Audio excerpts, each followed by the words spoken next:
এই নে, ছাতাটা ধর দেখি। তোর বাড়ির পথ এতটা দূরে, আমি তো এই সামনেটাই যাব। আমার ছাতা না হলেও চলবে, তুই বরং নিয়ে যা। কাল বিকেলে তো টিউশনে আসবি, তখন না হয় দিয়ে দিস। ও আচ্ছা, তাহলে বলছিস যে আমি তোর ছাতাটা নিয়ে চলে যাই, আর তুই বুঝি ভিজতে ভিজতে ফিরবি? আচ্ছা, কেন ভুলে যাস বলতো যে তোর ঠান্ডার ধাত আছে? আমি এই বৃষ্টিতে হাঁটতে হাঁটতে বাড়ি গেলেও আমার কিচ্ছু হবে না। তোর তো আবার মোমের শরীর, মাথায় এইটুকু বৃষ্টির জল লাগলেই 2 দিন বিছানা থেকে আর ওঠার জো হবে না। দেখবি, মনে আছে সেবার কি হয়েছিল? ধুর, এই জন্যই না কারোর ভালো করতে নেই। আরে আমি তো বলছি, এখন এই বৃষ্টিতে কোনো টোটো পাবি না তুই।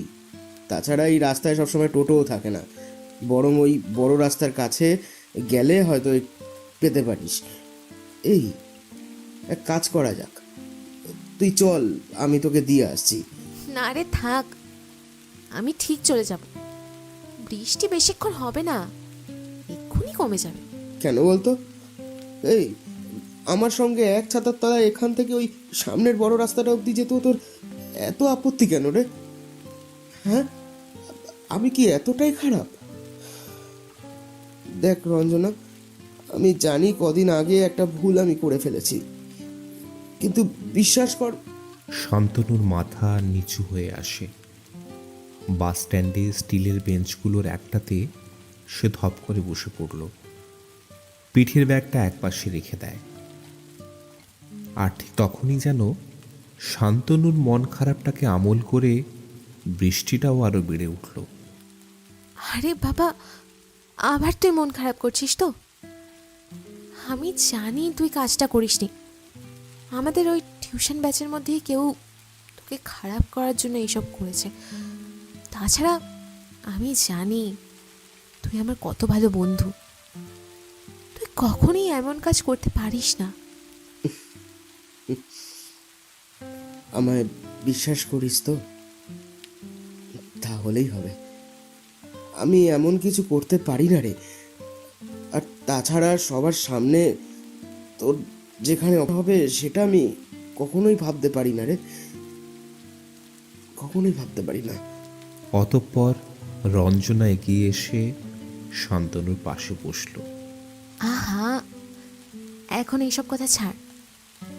আচ্ছা, 3 মাস পরে ফাইনাল পরীক্ষা। পড়াশোনা কেমন করছিস বলতো? আমি কিন্তু শুনেছি তুই নাকি সারা দিন ক্রিকেট খেলে বেড়াস।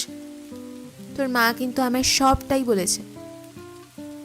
যাক, পড়াশোনায় যে কোনো প্রয়োজন হলে আমায় বলবি কিন্তু। মন দিয়ে পড়। আমাদের এই টেস্টটা ভালোভাবে পাশ করতেই হবে। তারপর কলেজ, গ্র্যাজুয়েশন, সবশেষে একটা ভালো চাকরি। শান্তনু অবাক হয়ে দেখছিল রঞ্জনার মুখের দিকে। রঞ্জনার গায়ের রং একটু চাপা, কিন্তু মুখখানি অদ্ভুত মায়া ভরা। বিদ্যুৎ বাতিতে বাস স্ট্যান্ডের ভেতরটা আলোকিত ছিল, তবে সেই আলোর থেকেও বেশি যেন রঞ্জনার হাসির আভাটুকু শান্তনুর মনে অধিক প্রভাব বিস্তার করছিল। শান্তনুর নির্নিমেষ দৃষ্টির সামনে কিছুটা অপ্রস্তুত বোধ করল রঞ্জনা। কি রে, আরে ক্যাবলার মতো তাকিয়ে আছিস কেন?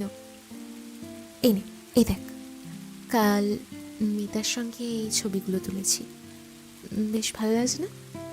রঞ্জনা ব্যাগ থেকে নিজের মোবাইলটা বের করে মিতার সঙ্গে তোলা ছবিগুলো দেখাতে থাকে। মিতা রঞ্জনারই বেস্ট ফ্রেন্ড, ওদের বাড়ির কাছেই থাকে। সেও এবার এইচএস দেবে, কিন্তু সে অন্য জায়গায় টিউশন পড়ে।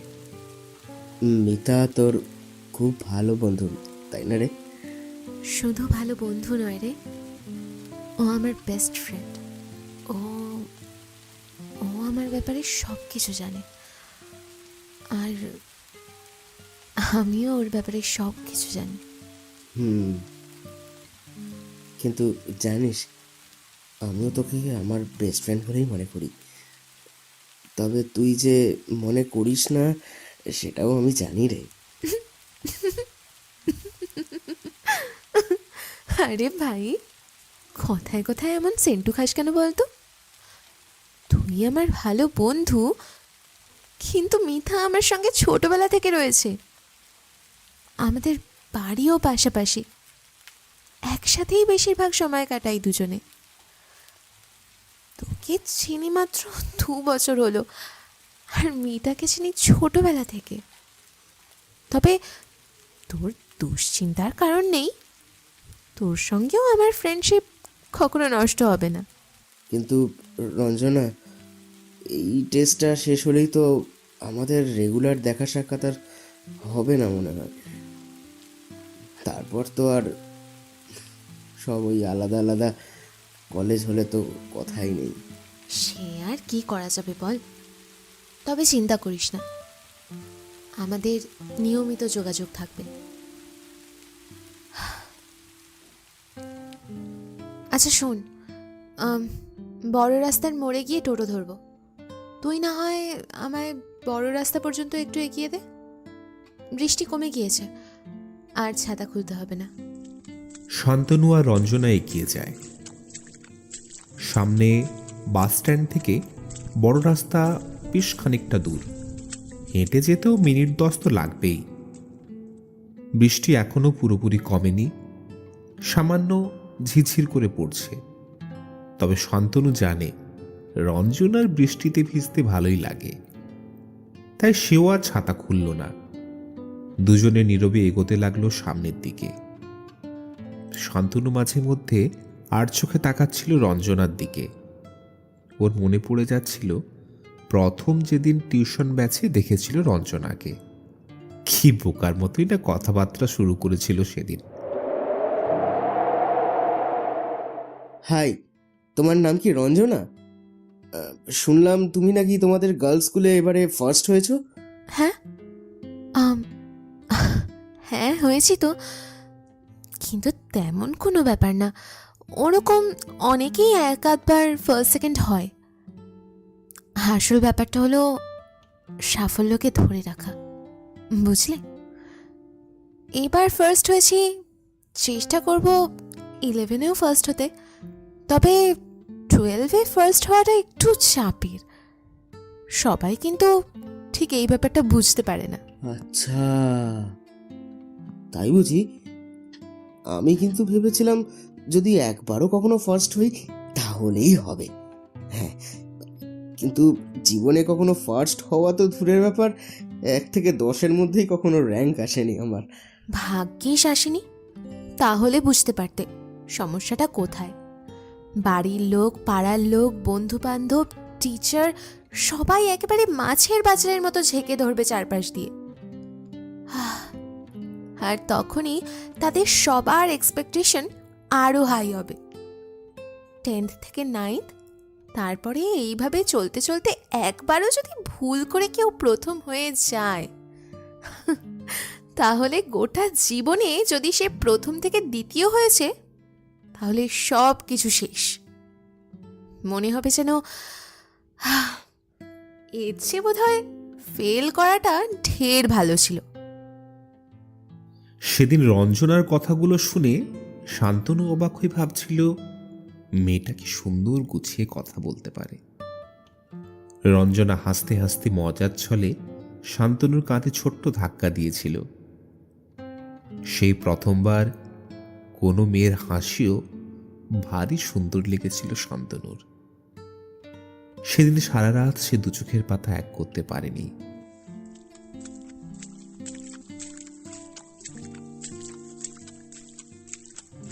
হাঁটতে হাঁটতে বেশ কিছুটা পথ ওরা একসাথে এগিয়ে গেল। আরে কি হলো, চুপ করে আছিস কেন? আচ্ছা, তখন থেকে এত কি ভাবছিস বলতো? একটা কথা বলবো, মানে যদি কিছু মনে না করিস আর কি। হ্যাঁ বল না। আচ্ছা রঞ্জা, মানে যদি কেউ তোকে প্রপোজ করে, আই মিন মানে মনে কর যে কেউ তোকে হঠাৎ এসে বলল যে সে তোকে খুব ভালোবাসে, তাহলে তুই কি করবি? আমার এসব মোটেই ভালো লাগে না। কেউ দুমদাম প্রপোজ করলে আমি প্রথমেই তাকে কড়া সুরে জানিয়ে দেব যে দেখ ভাই, তুই আমার দাদা কিংবা ভাইয়ের মতো, আমি এসব একদম পছন্দ করি না।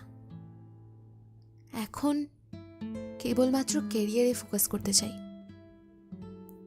স্কুল কলেজের পাঠ চুকলে একটা ভালো চাকরি। জানিস তো আজকাল চাকরির অবস্থা কেমন?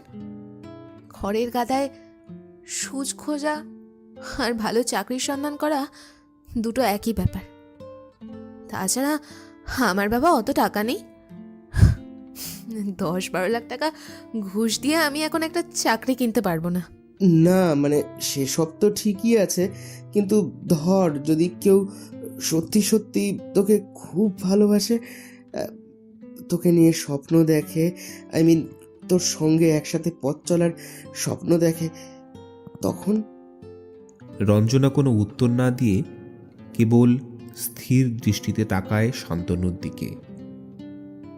শান্তনু রঞ্জনার চেয়ে বেশ খানিকটা লম্বা, তাই তার দিকে তাকানোর সময় রঞ্জনাকে মাথা তুলতে হয়।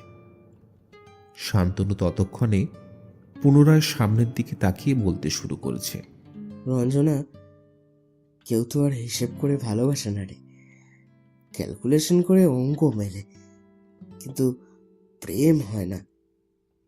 আসলে জানিস তো, ভালোবাসা, প্রেম, এই সমস্তটা না একটা ঘূর্ণিঝড়ের মতো, কখন যে আসে কেউ জানে না, কিন্তু যখন হয়ে যায় তখন ঘূর্ণিঝড়ের মতো সবকিছু কেমন এলোমেলো করে দেয় সে। বাবারে বাবা, আজকাল পড়াশুনো খেলাধুলা বাদ দিয়ে দিনরাত প্রেমের গল্প কবিতা পড়ছিস নাকি রে তুই? শোন, ওসব বোকা বোকা ব্যাপার করে লাভ নেই। প্রেমের কবিতা লেখা কবিগুলো নিজেরাও একটা পাগল, আর যারা তাদের কবিতা পড়ে তারাও পাগল। এইসব পড়ে পড়েই তো দুনিয়ার লোকজন আজকাল এমন ধারা রোমান্টিক হয়েছে। সংসারে আসল কাজকর্ম পড়াশোনা ছেড়ে দিয়ে রাত দিন প্রেম প্রেম ভাবে হাবুডুবু খাওয়া স্রেফ বেকার জিনিস। আমি কিন্তু এটা মানতে পারলাম না রে রঞ্জনা। ভালোবাসা বেকার নয়, প্রেমের কবিতা লেখা কবিরাও না পাগল হয় না রে, তারা শুধু ভালোবাসতে জানে। তারা ভালোবাসাকে ছাপার অক্ষরে ছড়িয়ে দিয়ে সবার মধ্যে সেই ভালোবাসাটাকে জিইয়ে রাখতে জানে। যেটুকু তাদের মনের ভেতরে থাকে সেটুকু তারা সবার কাছে পৌঁছিয়ে দিতে জানে। তেমন ভাবেই তারা কবিতা লেখে। জানবি, কবিতা পড়ে যারা পাগল হতে পারে না তারা কোনোদিনও ভালোবাসতে শেখেনি রে। এই, তোর কি হয়েছে বলতো আজ? সারাক্ষণ এমন অদ্ভুত ভাবে কথা বলছিস কেন? তোর মনে আছে 3 মাস আগে সন্ধেবেলায় একদিন টিউশন থেকে ফেরার সময় আমি, তন্ময়, বিপাশা আর তুই একসাথে ছিলাম? তখন বিপাশা একটা কথা বলেছিল রে। কি কথা? বিপাশা বলেছিল একজন মানুষ প্রেমের জন্য অনেক কিছুই করতে পারে, কিন্তু উল্টো দিকের মানুষটাও সঠিক হওয়া প্রয়োজন। তাহলে দুঃখ হলেও খারাপ লাগে না, কষ্ট হলেও আঘাত লাগে না অত, আর আঘাত পেলেও রক্ত কিংবা জল কোনোটাই বেরিয়ে আসে না। কথাটা কিন্তু মিথ্যে নয় রে। আর তুই তো জানিস বিপাশা। দেখ শান্তনু, সত্যি বলছি, এই সমস্ত ব্যাপার আমার একদম ভালো লাগে না। বিপাশা আর তন্ময় যে একটা রিলেশনে আছে সেটা আমিও জানি, তবে আমার এসবের জন্য সময় নেই। বাবার মৃত্যুর পর মা যে কিভাবে আমাদের সংসারটা চালিয়েছে তা শুধু আমি জানি। কত বয়স তখন আমার? ক্লাস 5-এ পড়ি। তখন থেকে আজ পর্যন্ত স্কুল, টিউশন আর আমার সমস্ত খরচ মা যে কিভাবে কষ্ট করে জোগাড় করেছে সেটা আমার অজানা নয়। অনেকেই মাকে বলেছিল আবার একটা বিয়ে করার কথা। তখন মায়ের কতই বা বয়স হবে, কিন্তু মা শুধুমাত্র আমার মুখের দিকে তাকিয়ে কিচ্ছু করেনি, এইসব নিয়ে কিচ্ছু ভাবেনি। তাই আমিও আপাতত এইসব নিয়ে ভাবতে পারবো না। আর তাছাড়া আরেকটা কারণ আছে, তবে সেটা তোকে আমি এখন বলতে পারবো না। সে তো সবার জীবনেই খারাপ ভালো সময় আসে রে। তুই তো জানিস আমারও খারাপ সময় গেছে, আমার পরিবারও অনেক অনেক ঝড়ঝাপটা সামলেছে, সহ্য করেছে। তবে তাই বলে জীবনে প্রেম ভালোবাসা দুটোরই দরকার আছে রে। আমি মানছি এখন সমস্ত কিছুর থেকেও বেশি দরকার আমাদের কেরিয়ার, নিজেদের জীবন নিয়ে ফোকাস থাকা। কিন্তু কিন্তু বাকি সমস্ত কিছু কি তুচ্ছ হয়ে যায় রে? দেখ, আপাতত এসব নিয়ে বেশি কথা বলতে চাইছি না। আমার কোনো রকম ইন্টারেস্ট নেই। আমি প্রথমে পড়াশোনা শেষ করব, তারপর চাকরি, এরপর যা হবে দেখা যাবে। আমি তোকে ভালোবাসি রে রঞ্জনা, আমি তোকে ঠিক ততটাই ভালোবাসি যতটা ভালোবাসলে আর কাউকে ভালোবাসার মতো কিচ্ছু অবশিষ্ট থাকে না রে। যতটা ভালোবাসলে উল্টো দিকের মানুষটা ঠিক ভুল খারাপ কোনো কিছুরই হিসেব মাথায় আসে না, ঠিক ততটাই আমি তোকে ভালোবাসি, খুব ভালোবাসি। রঞ্জনা হঠাৎ ঘুরে দাঁড়ায় শান্তনুর দিকে। ওর জামার কলারটা দুহাতে চেপে ধরে কিছু একটা বলতে যায়। ধীর ধীর করে কাঁপছে ঠোঁট জোড়া, মুখটাও কেমন লাল হয়ে এসেছে। স্থির চোখে তাকিয়ে রয়েছে শান্তনুর দিকে। শান্তনুর চোখও রঞ্জনার চোখের দিকে। ঝিরঝির করে পড়া বৃষ্টিটা আবাল মুষলধারে নামল। এই বৃষ্টিতে দুজনেই নিশ্চল দাঁড়িয়ে ভিজছে, কেউ কোনো কথা বলছে না। অনেকদিন ধরেই তোকে কথাগুলো বলবো ভেবেছিলাম রে, তবে আর কয়েকটা ক্লাসের পর তো আমাদের সব টিউশনই বন্ধ হয়ে যাবে। প্রয়োজন না হলে কেউই আর আসবে না, আর আমি জানি তুইও আর আসবি না। সত্যি বলতে আমি তোকে কিন্তু খুব ভালোবাসি রে। তবে তুই ভাবার জন্য সময় নিতেই পারিস, তেমন হলে তোর বেস্ট ফ্রেন্ড মিতার সঙ্গেও কথা বলতে পারিস এ ব্যাপারে। তার মানে তুই আগের দিন যে চিঠিটা লিখেছিলি সেটা ভুল করে আমার কাছে চলে আসেনি, তাই তো? আর তারপর থেকে সব মিথ্যে কথা বলে এসেছিস। না রে, সবটাই সত্যি কথা। তবে ওটা আমার ভুল নয় রে, আমি তোকে সত্যিই ভালোবাসি। সেই প্রথম দিন থেকেই তোকে পছন্দ করতাম, কিন্তু বুঝতে পারতাম আমি তোর যোগ্য নই। তুই তুই আমার থেকে অনেক উপরে রে, তাই 2 বছর চুপচাপ অপেক্ষা করেছি।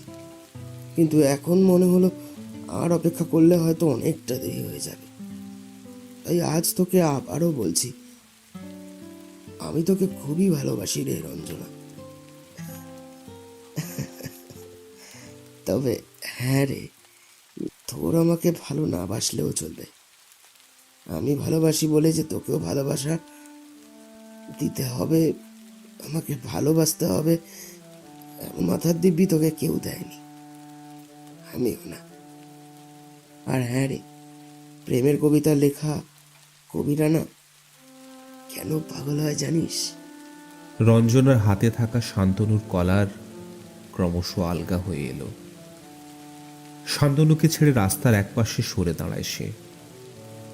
রাস্তাটা ছোট, দুজন দুপাশে দেওয়ালের গায়ে হেলান দিয়ে বৃষ্টিতে ভিজছে।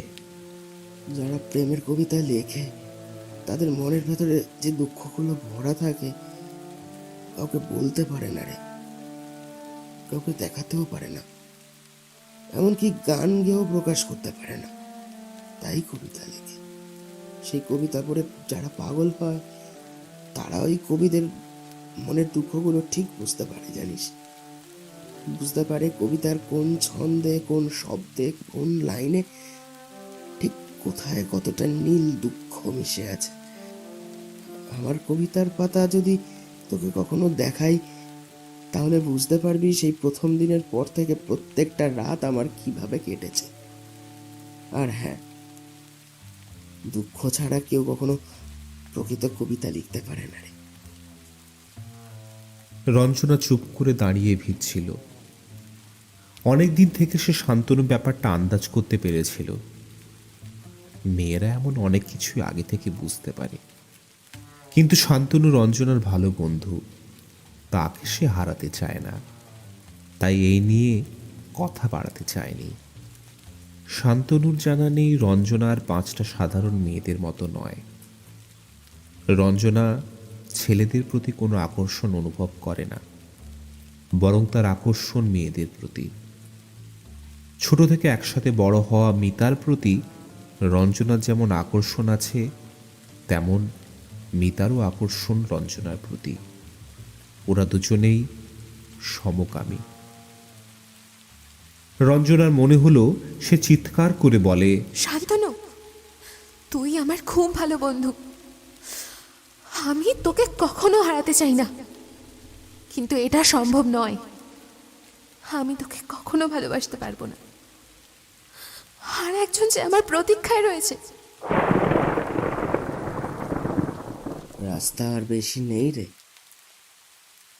চল হাঁটতে থাকি। এতটা যখন ভিজে গিয়েছি তখন আর একটু ভিজলে কিছু হবে না। কাল বিকেলের লাস্ট টিউশন রঞ্জন। কাল যদি তুই সময়ের আগে আসিস তাহলে আমি ভাববো আমার প্রশ্নের উত্তর হ্যাঁ, আর যদি তুই দেরি করিস তাহলেও বুঝতে অসুবিধে হবে না যে। তবে চিন্তা নেই রে, উত্তর না হলেও তোকে ইন ফিউচার আর কখনো আমি বিরক্ত করব না, প্রমিস। শান্তনুর কথা ফুরোবার আগে রঞ্জনা হঠাৎ দ্রুত হাঁটতে থাকে সামনের দিকে। একসময় শান্তনুর মনে হয় রঞ্জনা যেন ওকে পেছনে ফেলে একলাই দৌড়াতে শুরু করেছে। বিষণ্ণ চিত্তে সে তাকিয়ে থাকে রঞ্জনা চলে যাওয়া পথের দিকে। বুকের ভেতর কোথায় যেন চিনচিন করে বেদনা অনুভব করে শান্তনু। রঞ্জনা ছুটতে ছুটতে বৃষ্টির মাঝে নিজের চোখের জল আড়াল করে ফেলল। শান্তনুকে সে কখনোই বেছে নিতে পারবে না। মিতা আজ পর্যন্ত সব সময় তার পাশে থেকেছে। তারা দুজনে মিলে অনেক স্বপ্ন দেখেছে। পড়াশোনা শেষ করে দুজনে চাকরি জোগাড় করবে, আর তারপর সমস্ত কথা বাড়িতে জানাবে। যদি বাড়ির লোকেরা রাজি হয় তাহলে ভালো, আর না হলেও তারা ঠিক একটা ব্যবস্থা করে নিতে পারবে। মিতা অপেক্ষা করে আছে রঞ্জনার জন্য, রঞ্জনাও আছে মিতার জন্য। কিন্তু শান্তনুর কি হবে তাহলে? রঞ্জনা বুঝতে পারে না কি করা দরকার। সে কেবলই ছুটতে থাকে বড় রাস্তার মোড়ের দিকে। কাল টিউশনে সে কি করবে? সময়ের আগে আসবে নাকি সময়ের পরে? আমাকে আমাকে ক্ষমা করে দিস শান্তনু। তোর আর আমার স্বপ্ন যে সম্পূর্ণ আলাদা। অনেক অনেক পেছনে একলা বৃষ্টির মাঝে স্থির হয়ে দাঁড়িয়েছিল শান্তনু। আগামীকালের প্রশ্নের উত্তরটা যেন সে ইতিমধ্যেই পেয়ে গিয়েছে।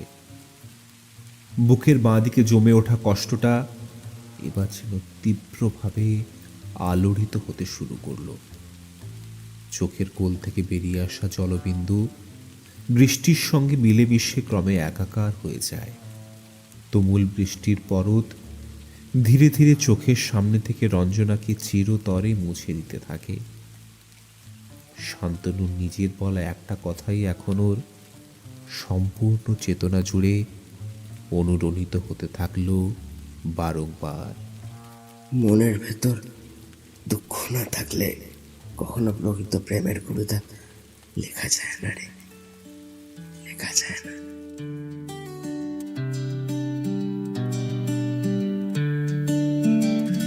तू जो पास है तो नामुमकिन है हसन, राहें खुशियों की ले आए जाने कहाँ।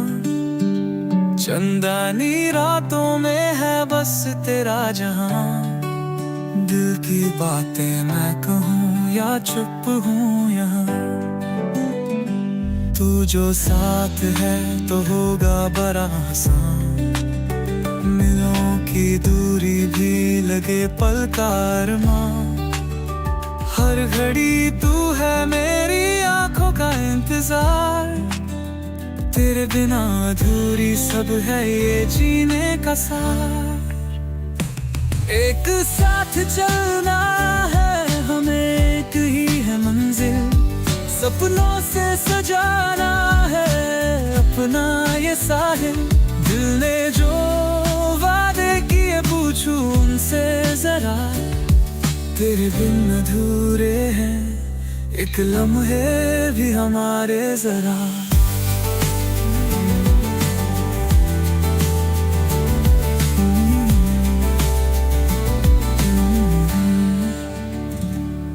तेरे कदमों में कुर्बान है एक हजारों दिल, प्यार की गलियों में हम हैं बेख्याल में। हर सांस पुकारती बस तेरा है नाम, हो तू संग तो हर पल जन्नत का सलाम। ये ज़मीं ये आसमां भी है बात रहे, हर पल तुझसे जुड़ा होना ना हो सहे। बस तू बन जा मेरी कहानी का फसाना, मेरी दुनिया तुझसे है यादों का बहाना। जितनी बातें हैं सब तेरी बाहों में, सजदे में जिंदगी तेरे आशियानों में।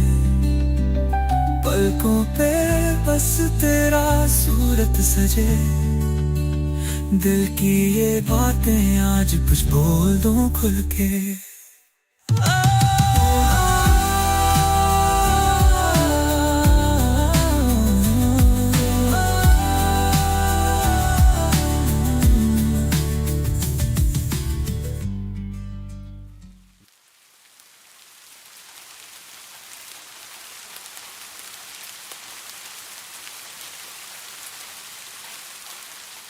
শাওলি বাস স্ট্যান্ডে একটা ছাতা নিয়ে দাঁড়িয়ে আছে।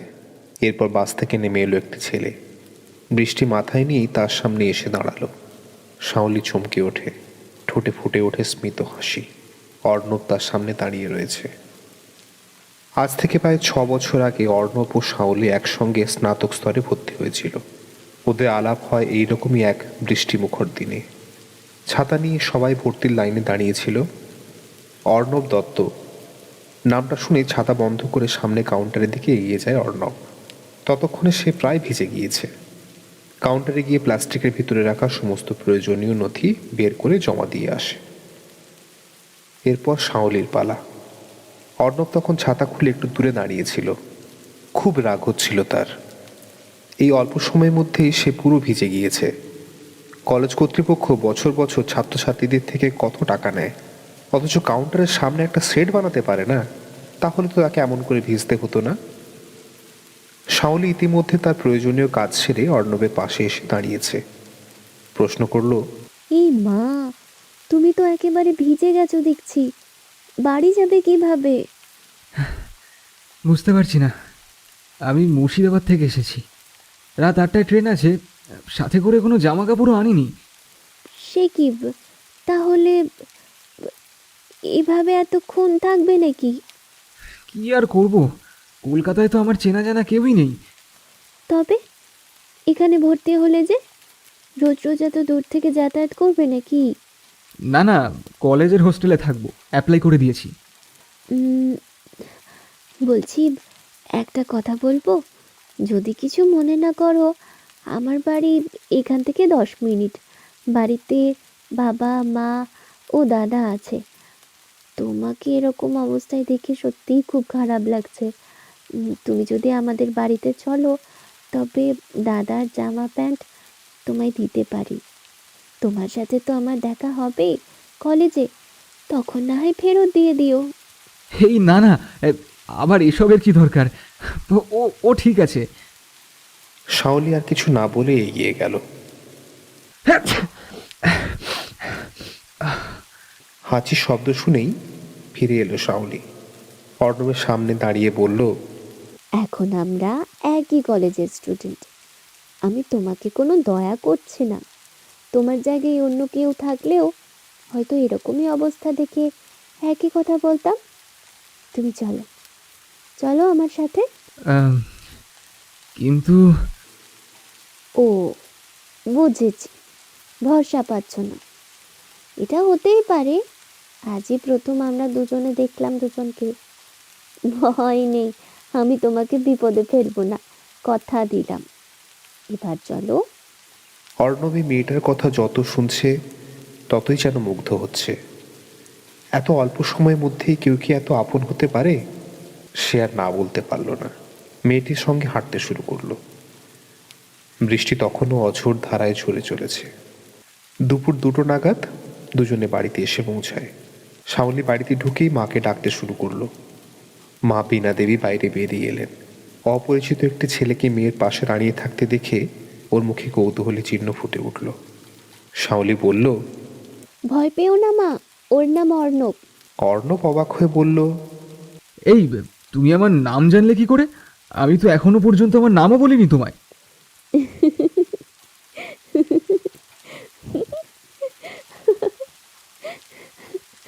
আচ্ছা হাদারাম তো তুমি। তুমি তো ভর্তির লাইনে আমার সামনেই দাঁড়িয়েছিলে। তোমার নাম ডাকলো, তখনই তো জানতে পারলাম। বীণা দেবী ওদের কথাবার্তা শুনে হেসে ফেললেন। কিন্তু তোমার নামটা তো আমি জানি না। আমি আমি শাওলি। তুমি কি বাইরেই দাঁড়িয়ে থাকবে? বীণা দেবী অর্ণবকে ভেতরে নিয়ে গিয়ে বসালেন। তারপর শাওলিকে নির্দেশ দিলেন অরুণের এক সেট জামা কাপড় অর্ণবকে দিতে। কিছুক্ষণ পর বীণা দেবী সবাইকে খাবার পরিবেশন করতে শুরু করলেন। শাওলিদের বাড়ির সকলেই অর্ণবের সঙ্গে এত ভালো ব্যবহার করলো, সে একেবারে মুগ্ধ হয়ে গেল। অর্ণব গ্রামের ছেলে, তার ধারণা ছিল শহুরে মানুষদের আন্তরিকতা থাকে না। তবে শাওলিদের বাড়িতে এসে তার সেই ধারণা সম্পূর্ণ ভুল, এটা বুঝতে পারল। সেদিন রাত 8টার পর অর্ণব ট্রেনে নিজের বাড়ি ফিরে যায়। তখন মোবাইল ফোনের এত বাড়বাড়ন্ত ছিল না, তাই অর্ণবের সঙ্গে যোগাযোগ করার কোনো উপায় ছিল না শাওলির। শাওলি অনেকবার খোঁজ নিয়েছিল অর্ণবের, অথচ কলেজের এই 3 বছরে একবারের জন্য ওর সঙ্গে দেখা হয়নি। কিন্তু শাওলি ওই একদিনের পরিচয়ে অর্ণবের প্রতি কেমন যেন একটা টান অনুভব করেছিল। প্রথম দেখায় প্রেমে পড়া বোধহয় একেই বলে। তাই হয়তো নিজের মন থেকে অর্ণবের অস্তিত্ব সে কখনোই পুরোপুরি হারিয়ে যেতে দেয়নি। আজ এত বছর পর অর্ণবকে দেখে ভীষণ খুশি হয়েছে। বৃষ্টি ইতিমধ্যে প্রায় থেমে গিয়েছে, তবু সে মাথায় ছাতা নিয়ে অর্ণবের দিকে চেয়ে রইল অপলক। অর্ণব হেসে তার হাত থেকে ছাতাটা নিয়ে বন্ধ করে দিল। নিজের এমন কাণ্ড দেখে হেসে উঠল শাওলি। অর্ণব বলল, এখনো তেমনই আছো দেখছি। শাওলি অভিমানের সুরে বলল, সবাই পাল্টে যেতে পারে না। তোমার কি মনে হয় আমি আমি পাল্টে গেছি? তোমাকে চেনার আগেই তো তুমি কর্পূরের মতো উপে গেলে। শুধু আমাকে দিয়ে গেলে নিরন্তর প্রতীক্ষা। কি পেলে তুমি? অর্ণব অবাক হয়ে চেয়ে রইল শাওলির মুখের দিকে। সেদিনের সেই চঞ্চল মেয়েটা আজ কত শান্ত, কত গুরুগম্ভীর কথা বলতে শিখেছে। এসব ভেবে নিজের মনে হেসে ওঠেও। কিছুক্ষণ পর শাওলি নীরবতা ভেঙে বলল, তুমি তো জানো আমাদের বাড়ি যাবে। মা বাবা তোমার কথা খুব বলে। কেমন করে যাব? তোমার দাদার দেওয়া জামা প্যান্টও তো আনিনি। আসলে আসলে তোমার সাথে যে এমন করে দেখা হয়ে যাবে এটা এটা ভাবতে পারিনি। আমি আমি এসেছি একটা চাকরির ইন্টারভিউর জন্য। আজ আমি যেতে পারবো না তোমাদের বাড়ি। এই চাকরিটা আমার খুব দরকার। বাড়িতে মা অসুস্থ।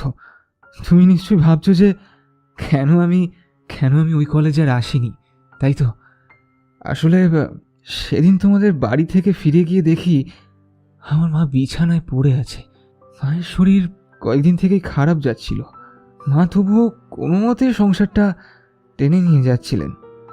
অভাবের সংসার। স্কলারশিপ পেয়ে কলকাতার কলেজে ভর্তি হওয়ার শখ হয়েছিল, এরপর যখন বাড়ি ফিরে গিয়ে দেখলাম মা মা রক্ত বমি করে বিছানায় পড়ে আছে, আমি তখনই সিদ্ধান্ত নিয়ে নিই আমি আমার মাকে ছেড়ে আর কোথাও যাব না। তারপর আমি পাড়ার এক কাকুকে বলে আমাদের জেলাতেই এক কলেজে ভর্তি হই। মা এখন সুস্থ, তবে চাকরিটা পেলে মাকে আরো ভালো করে রাখতে পারবো। আচ্ছা বেশ, আজ চলি, আবার কখনো। আচ্ছা, এভাবে হঠাৎ দেখা হয়ে যাওয়া ছাড়া আর বুঝি কোনো উপায় নেই?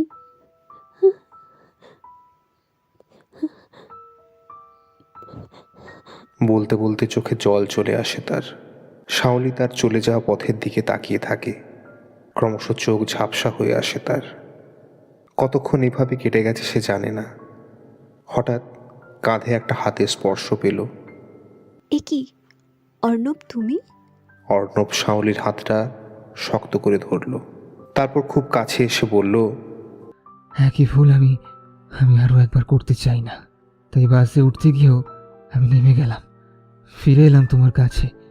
শাওলি, শাওলি, আমার আমার পাশে আমি তোমাকে চাই। সেদিনে সেই বৃষ্টিতে যেভাবে আমায় বৃষ্টি থেকে বাঁচানোর জন্য তুমি ছাতা এগিয়ে দিয়েছিলে, আজ আজ আমার জীবন সংগ্রামের এই পরীক্ষায় আমার পাশে আমি তোমাকে চাই। তুমি কি সেদিনের মতো করে হাতটা বাড়িয়ে দিতে পারো না শাওলি? শাওলি মন্ত্রমুগ্ধের মতো কথাগুলো শুনে যাচ্ছিল। বলা ভালো, আত্মস্থ করছিল। বাবা, বিনয়ের অবতার। হাত বাড়িয়ে দিতে পারি যদি যদি তোমার ওই বুকে আমায় ঠাঁই দাও। না হলে এই আমি চললাম। শাওলির এই মিথ্যে অভিমানের অভিনয়টুকু অর্ণবের দৃষ্টি থেকে কিন্তু এড়িয়ে যেতে পারল না। শাওলি পা বাড়তে গিয়ে দেখে তার ওড়নায় টান পড়েছে। পিছন ফিরে তাকিয়ে দেখল অর্ণব ওড়নার এক প্রান্ত ধরে আছে।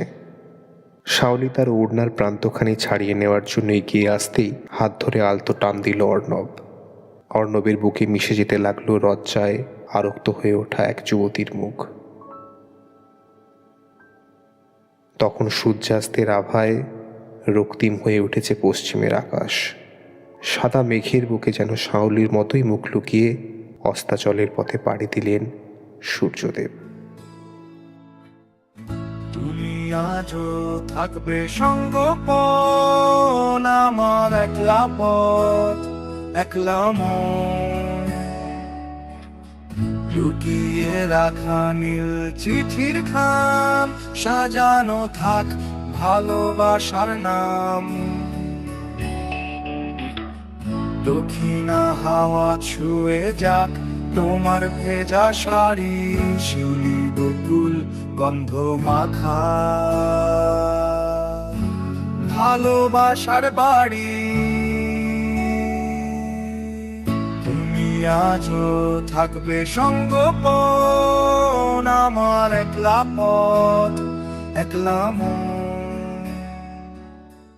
লুকিয়ে রাখা নীল চিঠির খাম, সাজানো থাক ভালোবাসার নাম। দক্ষিণা হাওয়া ছুঁয়ে যাক তোমার ভেজা শাড়ি, শিউলি বকুল গন্ধ মাখা ভালোবাসার বাড়ি।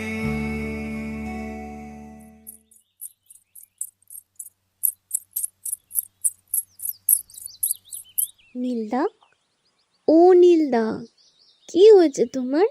আমার সঙ্গে কথা বলছো না কেন?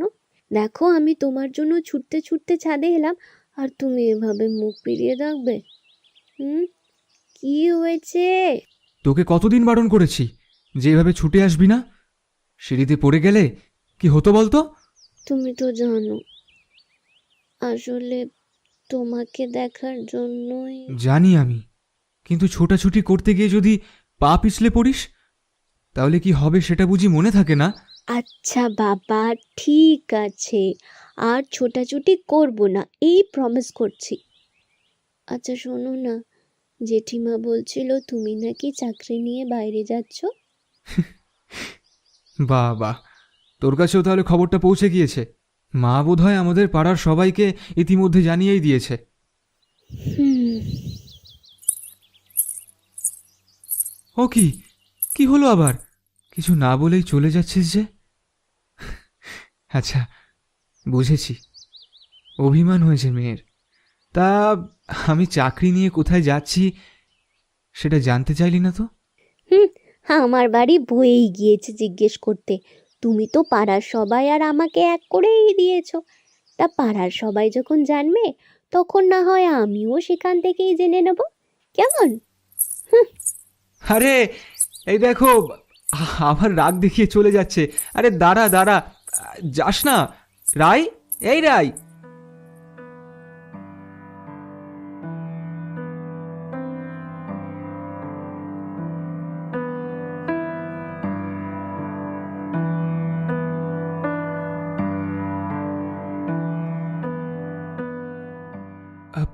কি ব্যাপার কাকিমা, তুমি হঠাৎ এই সময়? রাই রাই ঠিক আছে তো? সন্ধেবেলা হঠাৎ আমার সঙ্গে রাগারাগি করে চলে গেল। হুম। তোরা আবার দুটিতে বুঝি ঝগড়া করেছিস, তাই না? মেয়ে তো আমার একেবারে কেঁদে কেটে অস্থির। না না কাকিমা, আমি কিছুই বলিনি ওকে। মা ওকে কাল জানিয়েছিল যে আমি নতুন চাকরি পেয়েছি, আর কিছুদিনের মধ্যেই পোস্টিং নিয়ে অন্য রাজ্যে চলে যাচ্ছি।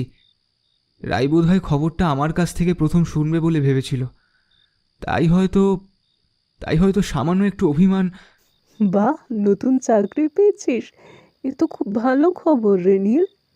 তবে কি জানিস তো, ছোট থেকে তোরা দুজন একসাথে বড় হয়েছিস। ও বন্ধু বলতে শুধু তোকেই বোঝে। তাই যাওয়ার আগে মেয়েটাকে একটু বুঝিয়ে দিস বাবা, কেমন? না হলে তুই ফিরে না আসা পর্যন্ত এমন করে কান্নাকাটি করবে রোজ। তুমি একদম চিন্তা করো না কাকিমা, আমি ওকে ঠিক বুঝিয়ে বলবো। নীলের মন ক্রমশ ভারী হয়ে আসে। রাই মেয়েটা তার সব সুখ দুঃখের সাথী। ছোট থেকে ও খুব শান্ত স্বভাবের মেয়ে, আর নীল ছিল খুব ডানপিটে। নীলের কত যে দুষ্টুমি সহ্য করেছে রাই, তবু কখনো মুখ ফুটে কিচ্ছুটি বলেনি, প্রতিবাদও করেনি। চোখে জল এলেও লুকিয়ে রেখেছে। সেই রায়কে ছেড়ে মুম্বাই যেতে হবে, এ কথা ভাবলেই বড় মন খারাপ হয়। সেই জন্যই তো নিজের মুখে বাইরে যাওয়ার কথাটা সে রায়কে বলতে পারেনি। ইতিমধ্যে ফ্লাইটের টিকিট কাটা হয়ে গিয়েছে। সামনের মাসে 3 তারিখে ওকে চলে যেতে হবে। নতুন চাকরিতে জয়েন করার পর ছুটি ছাটা কেমন পাওয়া যাবে জানা নেই। তাই পুনরায় কবে কলকাতায় ফিরতে পারবে তা এখন সম্পূর্ণ অনিশ্চিত।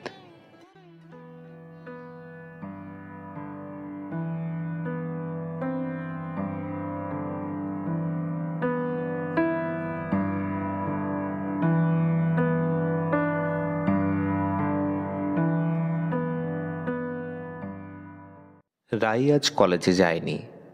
তার নীলদা তাকে ছেড়ে চলে যাবে এ কথা যতবার মনে এসেছে ততবার কেঁদে ফেলেছে। নীলদা এই খবরটা নিজে কেন তাকে জানালো না? নীলদা কি বোঝে না সে কতটা ভালোবাসে, কতটা চোখে হারায়? কেমন করে ওকে না দেখে এতগুলো দিন সে থাকবে?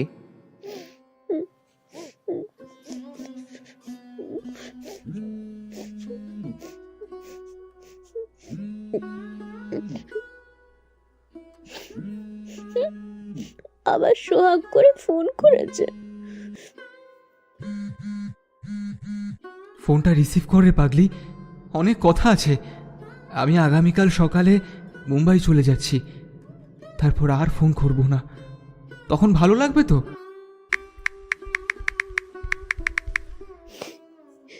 নীলদা, তুমি কি আমাকে কখনোই বুঝতে পারো না? বুঝি রে পাগলি, সব বুঝি। একবার ছাদে আসবি, দেখি তো আমার রাইয়ের চোখ দুটো ঠিক কতখানি রাঙা হয়েছে। তুমি না খুব বাজে, খুব দুষ্টু, খালি আমাকে কষ্ট দিয়ে আনন্দ পাও। তোমাকে ছাড়া এতগুলো দিন আমি কেমন করে থাকবো নীলদা? তোমাকে রোজ একবার করে না দেখলে যে। ঠিক আছে, ঠিক আছে, আমিও দেখবো তুমি কিভাবে এতদিন দূরে একলা থাকতে পারো। যাওয়ার আগে একবার দেখা করবি না রাই? তুমি ছাদে অপেক্ষা করো, আমি আসছি।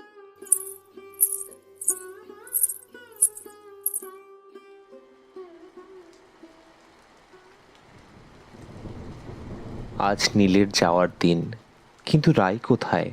ওর বাবা মা সবাই নীলের বাড়িতে চলে এসেছে, কিন্তু রাই এখনো কেন আসছে না?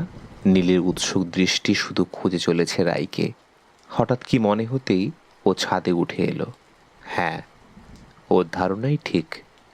ছাদের এক কোণে একাকী দূরে সজল চোখে দাঁড়িয়ে আছে রাই। সে কিছুতেই কাছে এসে তার নীলদাকে বিদায় জানাতে পারবে না। দূর থেকে নির্বাক দৃষ্টিতে ওরা পরস্পরকে বিদায় জানালো। অশ্রুসিক্ত চোখে মাথা নিচু করে নীল একসময় নেমে এলো ছাদ থেকে। বড়দের প্রণাম করে কাঁধে ব্যাগ তুলে ভারাক্রান্ত মনে ধীরে ধীরে গেটের দিকে এগিয়ে গেল। ও জানে এই মুহূর্তে ছাদের কার্নিশ ঘেঁষে একজন কি ভারাক্রান্ত হৃদয়ে ওর বিদায় পথের দিকেই এক দৃষ্টে তাকিয়ে রয়েছে।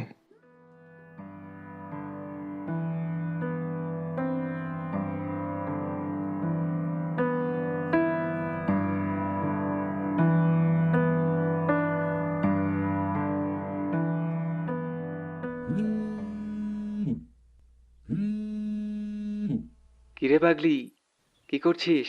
নীলদা, সকাল সকাল তোমার ফোন! উফ, কি যে আনন্দ লাগছে। প্রায় 1 মাস হলো নীল বাড়ি আসেনি। এখন সকাল সকাল ফোন করে তাকে ঘুম থেকে উঠিয়ে দেওয়া রাইয়ের একটা নিত্যদিনের কাজের মধ্যেই পড়ে।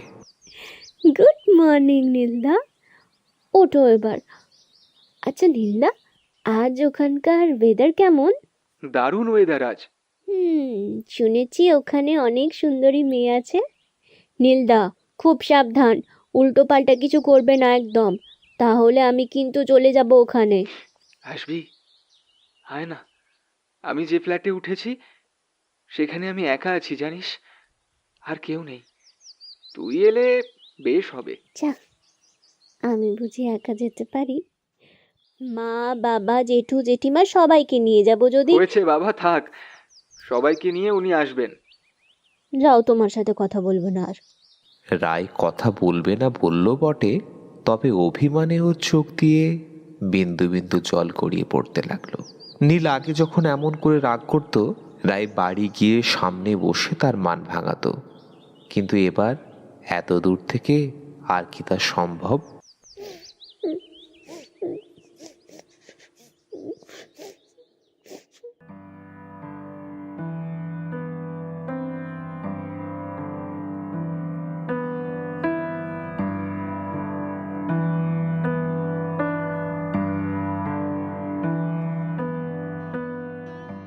কাল বাদে পরশু ভ্যালেন্টাইন্স ডে। প্রত্যেকবার এই দিনে নীল রায়কে কিউট টেডি বিয়ার আর চকলেট গিফট করে, কিন্তু বিগত দুদিনে ও একবারও ফোন করেনি। বিগত 2 রাত নির্ঘুম কেটেছে রাইয়ের। কিছুতেই 2 চোখের পাতা এক করতে পারেনি। চোখের কোল বারবার জলে ভিজে গিয়েছে। তবু আশ্চর্যের বিষয়, নীলদা ওকে একবারও ফোন করলো না। রাই, ও রাই, ওহ, আমার কিছু ভালো লাগছে না মা, প্লিজ আমাকে এখন ডেকো না। আচ্ছা ঠিক আছে, তবে যার উপরে এত রাগ সেই এসে না হয় তোর রাগ ভাঙাক। ঠিক এই সময় ঘরে এসে ঢুকলো নীল। ওর হাতে এক গোছা লাল গোলাপ আর একটা কিউট টেডি বিয়ার। ও, বুঝলাম, তাহলে আমাকে না জানিয়ে চুপি চুপি ফিরে আসা হয়েছে, তাই না? তা গিফটগুলো বুঝি আমাকে দেখাতে এসেছো? তোমার মুম্বাইয়ের নতুন বান্ধবী বুঝি গিফট করেছে, তাই না? এখনো বুঝি রাগ করে থাকবি? হ্যাপি ভ্যালেন্টাইন্স ডে পাগলি। এই সব গিফটগুলো শুধু তোর জন্যই আনা, বুঝলি হাদামে? ফিরে যদি আসবে তবে দূরে গিয়েছিলে কেন আমায় কষ্ট দিতে নীলদা, বলো? তোর সব কষ্ট, সব অভিমান এবার থেকে আমি সারা জীবনের জন্য বুক পেতে নিলাম রে পাগলি। আচ্ছা আচ্ছা, দেখি তো তোর হাতটা একবার। রায় অবাক দৃষ্টিতে চেয়ে থাকে, তারপর হাত বাড়িয়ে দেয়। নীলের হাতে একটা সোনার আংটি, সে রায়কে আংটিটা পরিয়ে দেয়। বাইরে ঠিক তখনই উলুধ্বনি আর শঙ্খ বেজে ওঠে। রায় দেখে ওদের দুই পরিবার ঠিক দরজার বাইরে দাঁড়িয়ে রয়েছে। কখনো মুখে বলিনি তো কি হয়েছে, আমরা দুজনেই মনে মনে জানি একে অপরকে ঠিক কতখানি ভালোবাসি আমরা। আর এবার রাঙা চেলি পরিয়ে পাকাপাকি তোকে সাগর পাড়ের দেশে তুলে নিয়ে যাব, বুঝলি আমার পাগলি রাই? কি যাবি তো আমার সঙ্গে? যাবো।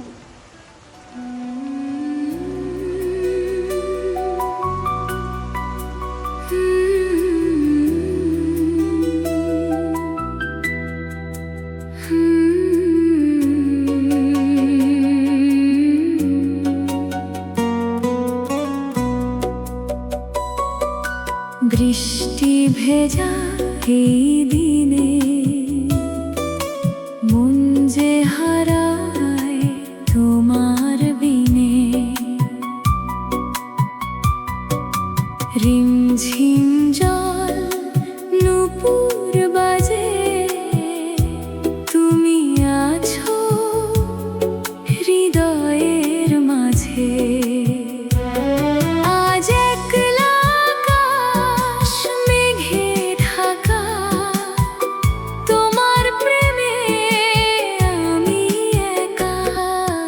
বৃষ্টি ভেজা এই দিনে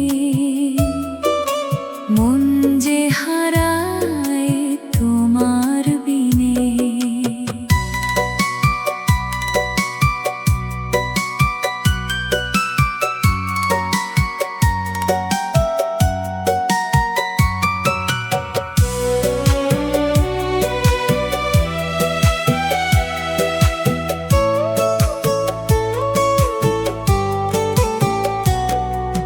বৃষ্টি ভেজা এই দিনে মন যে হারায় তোমার বিনে, রিমঝিম জল নূপুর বাজে, তুমি আছো হৃদয়ের মাঝে। জানলার পাশে আলতো ছোঁয়া, মাটির বুকে সুদা গন্ধ নেওয়া। হাত বাড়ালে পাই যে তোমায়, তোমার গন্ধ মাখা ভেজা হাওয়ায়। বৃষ্টি ভেজা এই দিনে মন যে হারায় তোমার বিনে, রিমঝিম জল নূপুর বাজে, তুমি আছো হৃদয়ের মাঝে।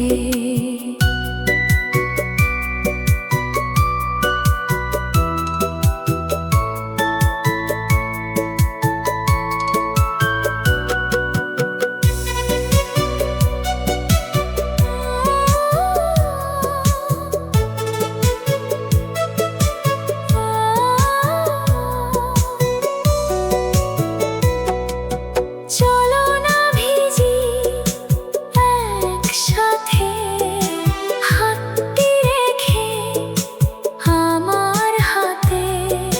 সবুজ পাতা জলের কোনা, একলা হব এই দুজনা। বৃষ্টি ভেজা এই দিনে